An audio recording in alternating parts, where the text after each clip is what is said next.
안녕하세요. 귀로 듣는 역사 진희쌤이에요. 오늘은 여러분과 미국의 혁명에 대해 이야기해 보려고 해요. 17세기부터 종교, 경제적 이유로 북아메리카 동부 해안에 이주한 영국인들은 13개의 식민지를 건설하였습니다.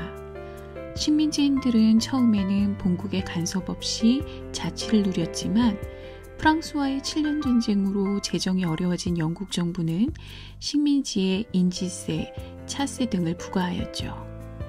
식민지 주민들은 대표 없는 곳에 과세할 수 없다 라며 반발하였고, 이러한 저항은 보스턴 차 사건으로 이어졌습니다.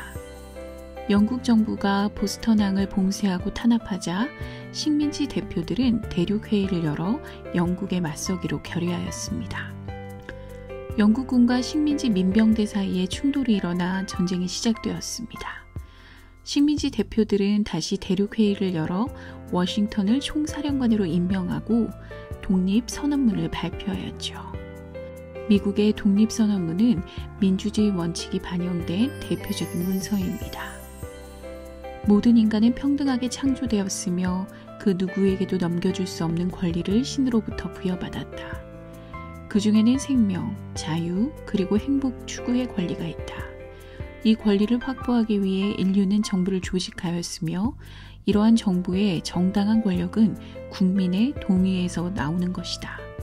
어떠한 형태의 정부이든 이러한 목적을 파괴할 때에는 언제든지 그 정부를 바꾸거나 폐지하여 새로운 정부를 조직하는 것이 바로 국민의 권리이다. 이후 식민지인들은 프랑스 등 유럽 여러 나라의 지원을 받아 전쟁에서 승리하였고, 영국과 파리 조약을 맺어 13개 식민지 독립을 인정받게 됩니다. 독립 후 각 주의 대표들은 연방제를 주요 내용으로 하는 헌법을 제정하고 워싱턴을 초대 대통령에 선출하였습니다. 헌법은 주권이 국민에게 있으며 행정, 입법, 사법권을 나누는 삼권 분립의 원칙을 규정하였죠. 이로써 세계 최초의 민주공화국인 아메리카 합중국이 탄생하였습니다. 미국 혁명은 이후 프랑스 혁명과 라틴 아메리카의 독립운동에 영향을 끼쳤습니다. 독립 후 미국은 유럽 국가들이 지배하였던 지역을 사들이거나 넘겨받았으며 이후 서부 개척이 이루어졌습니다.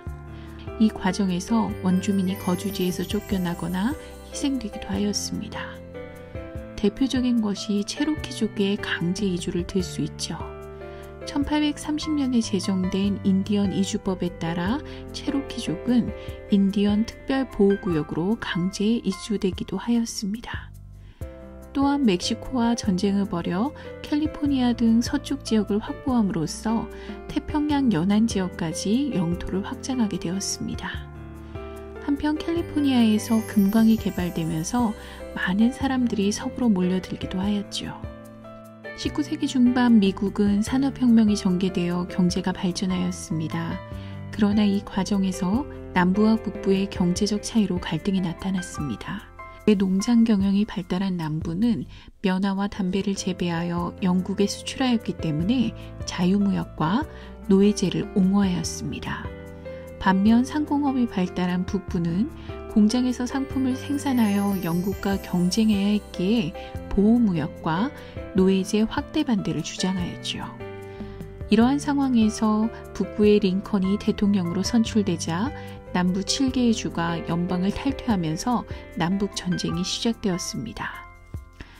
1861년 전쟁 초기에는 남부가 우세하였지만 링컨 대통령이 노예 해방을 선언하고 인구와 자원이 우세한 북부가 반격하면서 상황은 달라져 갔습니다. 또한 영국과 프랑스가 노예 해방을 지지하는 등 국제 여론이 북부에 유리하게 작용하였습니다.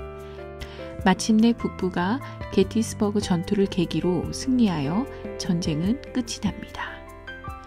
남북전쟁 과정에서 미국의 산업은 크게 발전하였습니다. 전쟁 물자를 생산하기 위한 중공업이 발전하였고, 이를 수송하는 데 필요한 철도 공사가 활발하게 진행되었죠. 그리고 서부 개척도 한층 가속화되었습니다. 남북전쟁이 끝난 후 정부는 국내 산업을 보호하기 위해 관세를 높이는 등 보호무역을 폈고 적극적인 이민 정책으로 노동력을 확보하였습니다. 미국은 적극적인 이민 정책을 실시하여 다양한 국적의 이민자들이 몰려들었습니다. 이민자들은 급속한 산업 발전에 필요한 값싼 노동력을 제공함으로써 미국의 19세기 산업 발달에 크게 도움이 되었습니다. 유럽계 이민자들은 동부와 중서부 지역의 산업화, 도시화의 숨은 영웅들이었죠. 또한 대륙 횡단철도의 개통으로 대규모 시장이 형성되었으며 이후 거대한 철도망의 완성으로 화물과 승객을 빠르고 효율적으로 수송할 수 있었습니다. 철도는 철강과 기계산업의 발달을 촉진하였으며 이로써 미국은 19세기 말 세계 최대 공화국으로 성장하였습니다. 이렇게 미국이 성장할 무렵 라틴 아메리카에서는 독립운동이 일어나고 있었습니다. 16세기 이후 에스파냐와 포르투갈의 식민 지배에 시달리던 라틴 아메리카의 국가들은 미국의 혁명과 프랑스 혁명, 그리고 계몽 사상의 영향을 받아 잇따라 독립을 선포하였습니다. 영국은 새로운 상품 시장을 확보하기 위해 라틴 아메리카 지역의 독립을 지원하였고, 미국도 아메리카에 대한 유럽의 간섭을 배제한다는 멀로 선언을 발표하였습니다.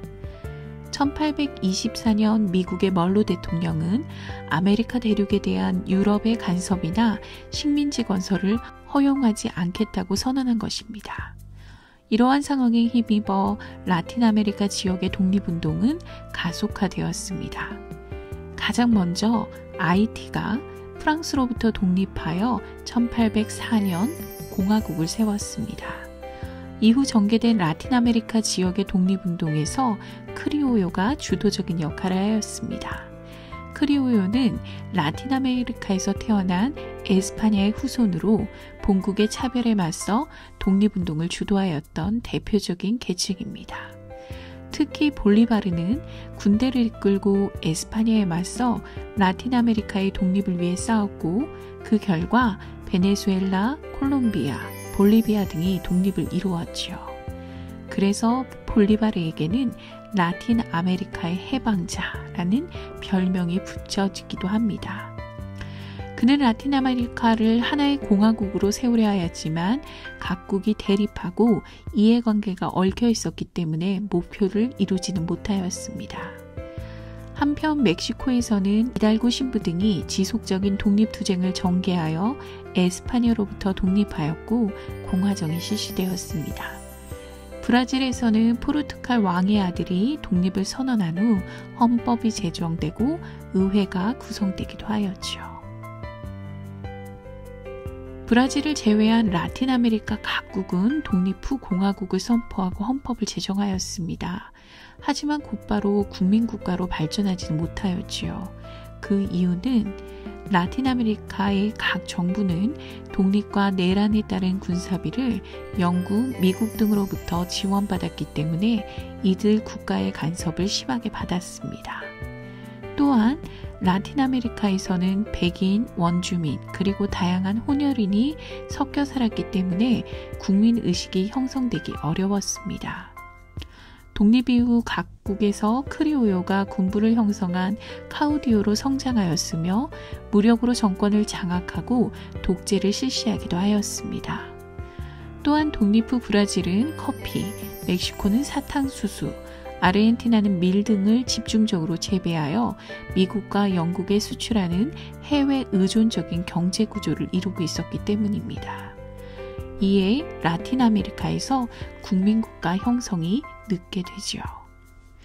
다음 시간에는 프랑스 혁명에 대해서 알아보겠습니다. 다음 시간에 만나요. 안녕.